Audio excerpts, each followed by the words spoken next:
Hello, and welcome to the Arcadia holiday shopping season. So for my recommendations, I've created a list under staff picks on our website. It's called Todd's 2021 reading list, and it's books that I completed reading, not all of the ones that I started and didn't finish. So I have some recommendations for you. I'll go through this briefly, and you can find out more information on our website if you would like to pursue any of those.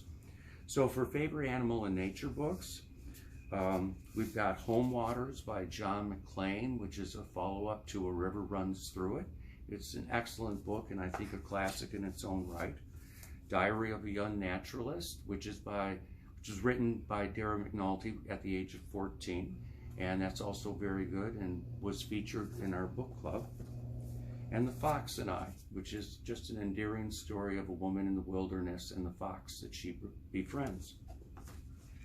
Under favorite novels, we have Seed Keeper by Diane Wilson, which is a story of 4 generations of Dakota women, and it is selling rapidly, so order early, and hopefully when it's reprinted we'll be able to get you a copy. John Galligan's Bad Moon Rising is a mystery thriller that is the 3rd in this series, with the 4th one expected this upcoming year, also on our YouTube. Richard Powers' Bewilderment, just a beautiful story that after reading it, I just had to take a few days off just to absorb just how powerful this book is.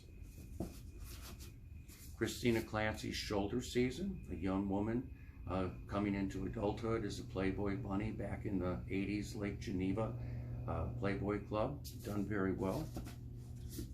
Hot Stew by Fiona Mosley, British author who really makes this a very entertaining story. Lots of surprises. The Vixen by Francine Prose, a young editor who is supposed to be editing a book about Ethel Rosenberg. It hits some twists and turns and tries to make the historical story correct, but it's a novel and done very well. Lightning Strike by William Kent Krueger, the story of his primary detective in his mystery series, which the Cork O'Connor series, but when he is in boyhood before his father has been shot. And really one of my favorites of the year, Damnation Spring by Ash Davidson, a beautiful story about a family of loggers out in the redwoods of California. Then memoirs. Bees Wing by Richard Thompson, incredible musician and beautifully written. Saved by a Song, another musician you might not have heard of, Mary Gaucher, also beautifully written.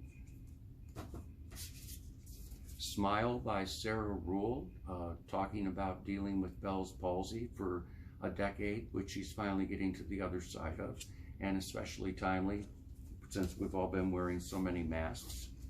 And Trent Presler, Little and Often, who after his father's death took his tools and decided that he would build a canoe in his honor, and also very well written. Favorite young adult, Blue by James DeVita. This is a reissue with updates, and so it originally was a kids chapter book, but this is a wonderful book from anyone from junior high on up.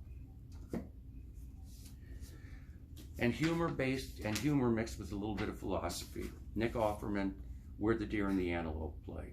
Nick goes off to hike in the woods with a couple of other great thinkers and takes some travels during COVID, and his perspectives are wonderful. It's PG and something that you could share with your entire family.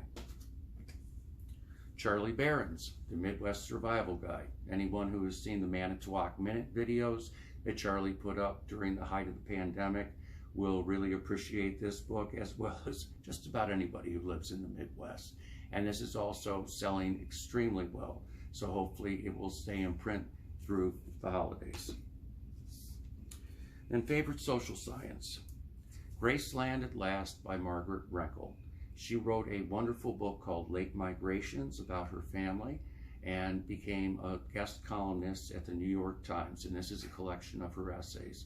and it's beautifully done and reminds us to try to be the best that we can be. And then finally, the 1619 Project. This is a new origin story, a number of different essays, somewhat controversial, but very thorough. And it begins with the arrival of the first slaves in 1619 in the American colonies. And it's powerful. It might give you a different perspective on what our history actually is when seen through other eyes, but I highly recommend it. And that's all the books I have for you today. Again, if you come to our website, you can take a look at that. There's also a lot of fantastic books that have been released this fall that I haven't had a chance to read, but other members of the staff have, and hopefully they'll be sharing those with you soon. Thanks so much for joining us.